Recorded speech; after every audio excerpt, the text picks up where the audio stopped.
And next, definiteness of purpose makes one success conscious. You know what I mean by success conscious? If I said it makes one also health conscious, would you know what I meant by that? Why, your thoughts are predominantly about health. And with reference to success consciousness, your thoughts are predominantly about success. The can-do part of life and not the no-can-do.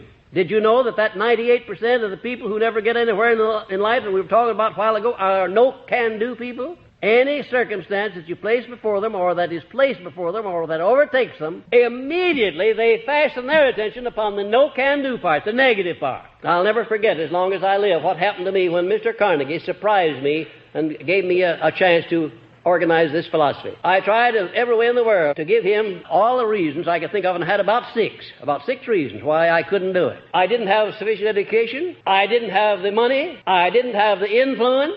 I didn't know what the word philosophy meant. And there was about two others that immediately popped into my mind. And I was trying to get my mouth open to tell Mr. Carnegie that I thanked him for the compliment he'd paid me. But what was going on in my mind was that I was doubting that Mr. Carnegie was such a good judge of human nature as he had been reported to be when he was picking me to do a job like that. Now that's what went on in my mind. But there was a silent person standing looking over my shoulder, and he said, "Go ahead and tell him you can do it. Spit it out." And I said, "Yes, Mr. Carnegie, I'll accept the commission, and you can depend upon it, sir, that I will complete it." He reached over and grabbed me by the hand. He said, "I not only like what you said, but I like the way you said it." That's what I was waiting for. He saw that my mind was on fire with belief that I could do it, even though I hadn't the slightest asset to give me a beginning other than my determination that I would get the assets necessary to create this philosophy. And if I had wavered in the slightest, if I had said to Mr. Carnegie, "Well, yes, Mr. Carnegie, I'll do my best,"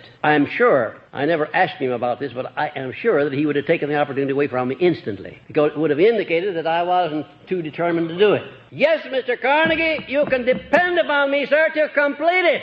And you're living witnesses here, although Mr. Carnegie's long since been gone, you're living witnesses that Mr. Carnegie didn't pick wrongly. He had found something in the human mind, in my mind, that he'd been searching for years. He found it. I didn't know its value, but I found out the value of it later. And I want you to recognize the value of it, because you have that same thing in your mind, that same capacity to know what you want and to be determined that you'll get it even though you don't know where to make the first start. And what does make a great man? Give me a good definition. What makes a great man or a great woman? Do you have any idea what greatness is? Greatness is the ability to recognize the power of your own mind, to embrace it and use it. That's what makes greatness. And in my book of rules, every man and every woman can become truly great by the simple process of recognizing his or her own mind, embracing it, and using it. Now, here are instructions for applying the principle of a definite major purpose. And these instructions are to be carried out to the letter. Don't overlook any part of it. First, write out a clear statement of your major purpose, sign it, commit it to memory, and repeat it orally at least once a day, in the form of a prayer or an affirmation if you choose. You can see the advantage of this because it places your faith in your Creator squarely back of you. Now, I've found from experience, ladies and gentlemen, here is the weakest spot in the students' activities. They read this, they say, "Well, that's simple enough, I understand it, and what's the use of going to the trouble of writing it out?" You might just as well not have this lesson if you're going to take that attitude to it. You must write it out. You must go through the physical act of translating a thought into paper, and then you must memorize it, and then you must start talking to your subconscious mind about it. And give that subconscious mind a pretty good idea of what it is you want. And it won't hurt any if you remember the story I told you in the first half of the lesson tonight about what I did to get my $1 million book title.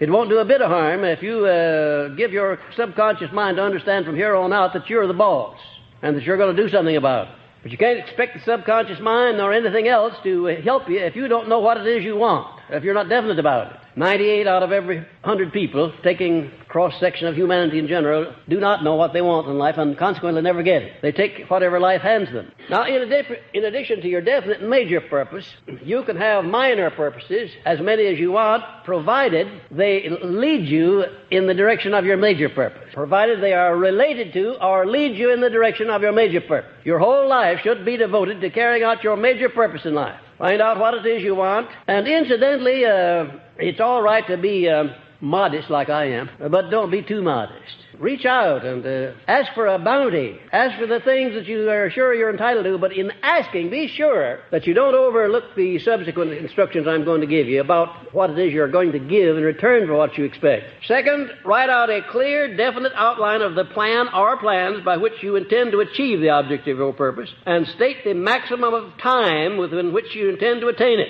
and describe it in detail precisely what you intend to give in return for the realization of the object of your purpose. Make your plan flexible enough to permit changes any time you are inspired to do so, remembering that infinite intelligence may present you with a better plan than yours, and oftentimes will if you are definite about what you want.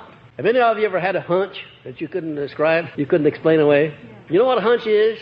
It's your subconscious mind trying to get an idea over to you, and oftentimes you are too indifferent to even let the subconscious mind talk to you for a few moments. I've heard people say, well, I had the darndest fool idea today, but that darn fool idea, might have been $1 million idea if you'd have listened to it and have done something about it. Have great respect for these hunches that come to you, because there's something outside of yourself trying to communicate with you, undoubtedly. I have a great respect for these hunches that come to me, and they come to me constantly. And I find them always related to something that my mind's been dwelling upon, something that I want to do, something that I'm engaged in. Write out a clear, definite outline of the plan or plans, and state the maximum of time within which you intend to attain it. Now, that timing is important, very important. Don't write out as your definite major aim that I intend to become the best salesman in the world, or that I intend to become the best employee in my organization, or that I intend to make a lot of money. That's not definite. Whatever it is that you consider to be your major objective in life, write it out clearly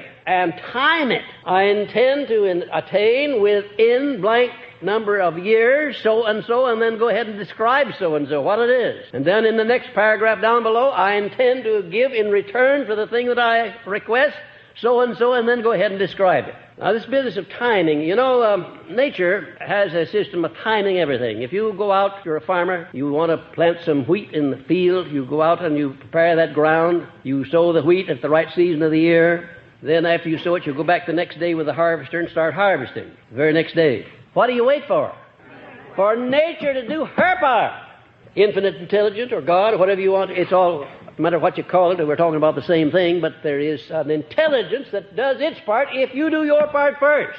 Intelligence is not going to direct you to nor attract to you the object of your major purpose unless you know what it is and unless you properly time it. It'd be quite ridiculous if you started out with only a mediocre talent and said that you're going to make $1 million within the next 30 days. It'd be quite ridiculous. In other words, make your major purpose within reason of what you know you're able to deserve. And next, keep your major purpose strictly to yourself, except insofar as you will receive further instructions on this subject in the lesson on the master mind. Now, why do I suggest that you keep your major purpose to yourself? Well, the reason, of course, that you don't disclose your major purpose to other people is that there are a lot of idle, curious people in this world who like to stand on the sidelines and stick their toes out when you go by, especially if you've got a high head and look like you're going to accomplish more in life than they are.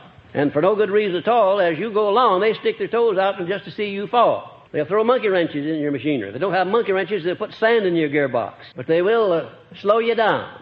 Why? Because of the envy of mankind. The only way to speak about your definite major purpose is in action after the fact and not before the fact, after you've achieved it. Let it speak for itself. Let it speak for itself. The only way anybody can afford to boast or brag about himself is not by words, but by deeds. And then if the deeds are engaged in, you don't need any words. They speak for themselves. Now, about making your plan flexible, don't become determined that the plan you worked out is perfect just because you worked it out.